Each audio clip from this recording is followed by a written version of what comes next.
Assalamualaikum warahmatullahi wabarakatuh. Perkenalkan, saya Diah Sahreni, Widyaswara BPSDM Provinsi DKI Jakarta. Pada kesempatan kali ini, izinkan saya untuk menyampaikan paparan berkaitan dengan strategi pembelajaran Agenda 2, metode blended learning pada pelatihan kepemimpinan pengawas.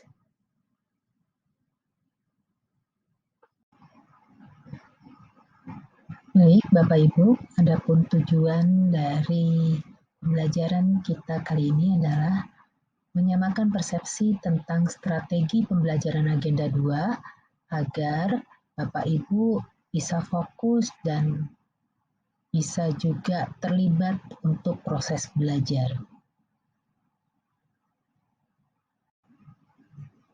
Selanjutnya, kira-kira apa saja sih topik yang akan kita bahas?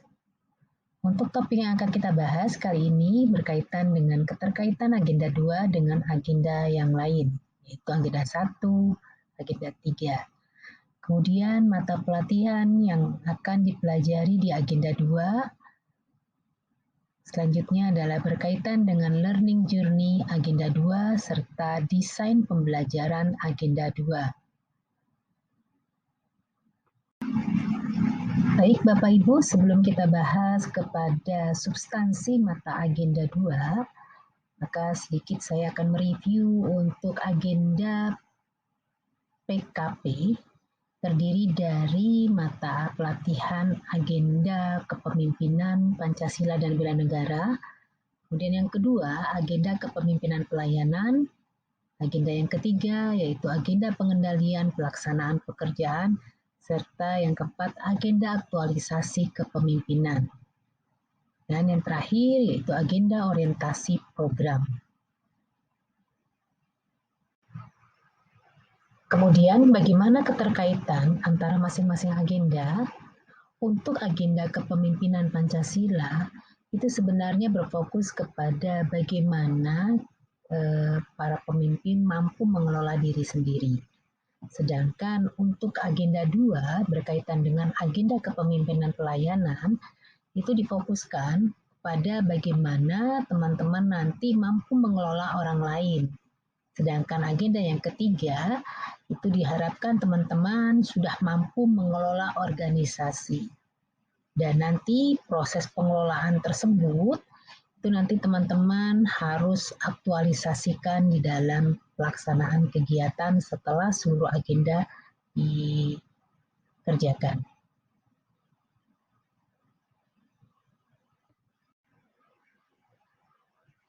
Baik, sekarang mari kita bahas tentang substansi mata pelatihan Agenda 2, yaitu agenda tentang kepemimpinan pelayanan.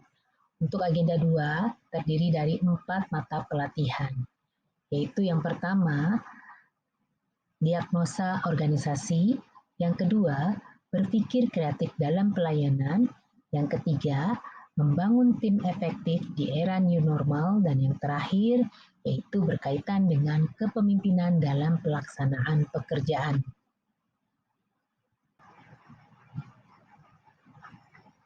Nah, untuk sistem penyelenggaraan pelatihan kepemimpinan pengawas itu terdiri dari 905 JP atau jam pelajaran dan setara dengan 104 hari pelatihan.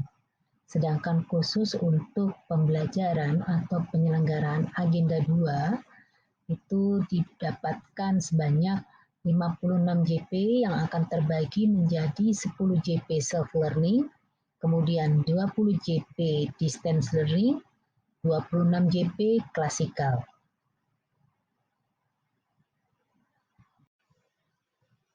Untuk learning journey agenda 2, pembelajaran mandiri atau self-learning sebanyak 10 JP ini akan diberikan pada hari keempat sampai hari kelima, di mana teman-teman nanti akan belajar mandiri menggunakan MOOC sebanyak 5 JP di hari keempat, dan pada hari kelima masih berlanjut pembelajaran mandiri sebanyak 3 JP. Setelah itu dilanjutkan dengan pembuatan makalah isu-isu di Agenda 2 sebanyak 2 JP. Kemudian Untuk yang e-learning atau distance learning sebesar 20 JP, ini nanti kita akan laksanakan pada hari ke-13 dan ke-14.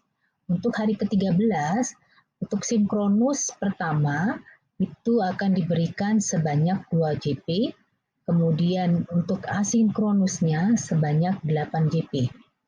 Pada hari ke-14, untuk yang sinkronusnya sebanyak 4 JP, sedangkan asinkronus sebanyak 6 JP.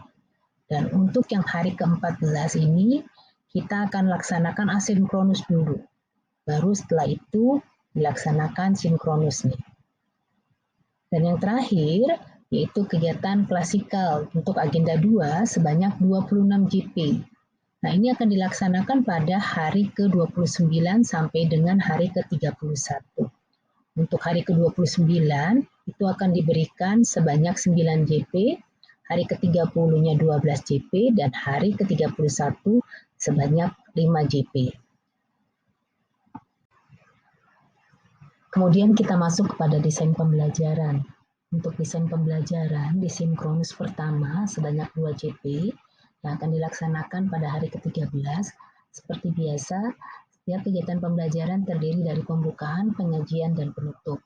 Karena ini kegiatan adalah kegiatan pertama tatap muka secara sinkronus, maka proses pembukaannya jangan lupa dilaksanakan nanti perkenalan. Ya, terus kemudian ada kegiatan ice breaking serta menstimulasi atau menanyakan berkaitan atau berbagi pengalaman-pengalaman yang sudah peserta alami selama melaksanakan kegiatan kepemimpinan di lingkungan kerjanya. Sedangkan untuk yang kegiatan intinya atau penyajian akan dilakukan review pengalaman, pemahaman isi modul dari agenda 2 yang telah dibaca di MOOC. Jadi nanti teman-teman harus baca proses membacanya mungkin perlu dicatat untuk dipahami. Ya, kemudian overview agenda 2 dan keterkaitan antara agenda 2. Dan penyampaian tugas-tugas yang perlu teman-teman kerjakan, baik itu tugas individu maupun tugas kelompok. Dan di akhir kegiatan tidak lupa pemberian umpan balik, apresiasi serta closing statement. Untuk sinkronus kedua sebanyak 4 JP pada hari ke-14 nanti akan difokuskan kepada presentasi tugas individu, di mana 3 orang individu atau 3 orang peserta diberikan kesempatan untuk menyampaikan presentasinya. Setiap orang diberikan kesempatan sebanyak 15 menit. Setelah itu dilanjutkan dengan presentasi kelompok. Ya, di sini ada 3 perwakilan kelompok untuk menyampaikan presentasinya, sama setiap kelompok diberikan kesempatan sebanyak 15 menit.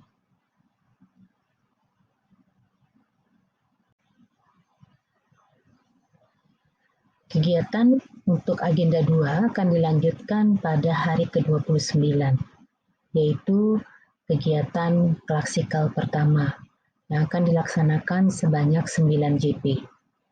Pada kegiatan ini diawali dengan membangun komitmen bersama, ya, antara fasilitator, peserta dengan seluruh peserta.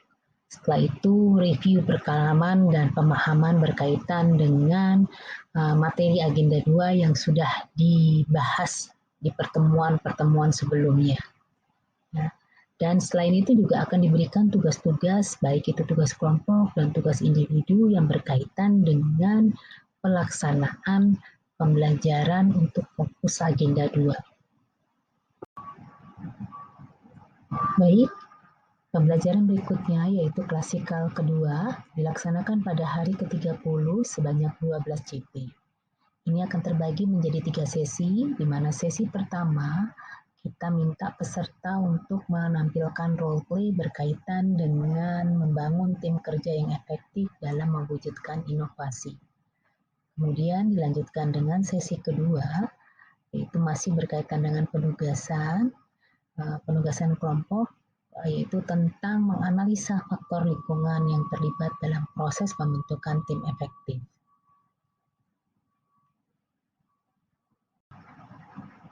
Nah, untuk sesi ketiga pada klasikal kedua, kita akan laksanakan kegiatan ice breaking serta peningkatan kapasitas tim efektif. Dan tidak lupa juga akan diberikan praktek kegiatan peningkatan kapasitas sebagai pemimpin. Yang terakhir, sebelum diakhiri, seperti biasa, kegiatan klasikal kedua akan dilakukan pemberian closing statement serta apresiasi kepada peserta. Pada hari ke-31 dilaksanakan kegiatan klasikal 3 sebanyak 5 JP. Di sini kegiatan difokuskan kepada penyempurnaan rencana aksi perubahan berkaitan dengan agenda 2 dan diberikan juga permainan siapa jadi pemimpin serta praktik gaya kepemimpinan yang diinginkan.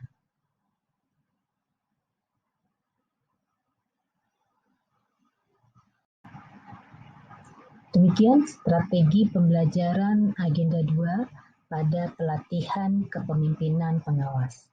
Sebelum saya akhiri, izinkan saya menyampaikan motivasi untuk menyemangati teman-teman semua. Yang disampaikan oleh Jack Welch yaitu, sebelum kamu menjadi seorang pemimpin, kesuksesan adalah tentang mengembangkan diri sendiri. Tapi ketika kamu sudah menjadi seorang pemimpin, maka kesuksesan adalah tentang menumbuhkan orang lain. Akhirul kalam, saya tutup dengan wabillahi taufiq wal hidayah. Wassalamualaikum warahmatullahi wabarakatuh.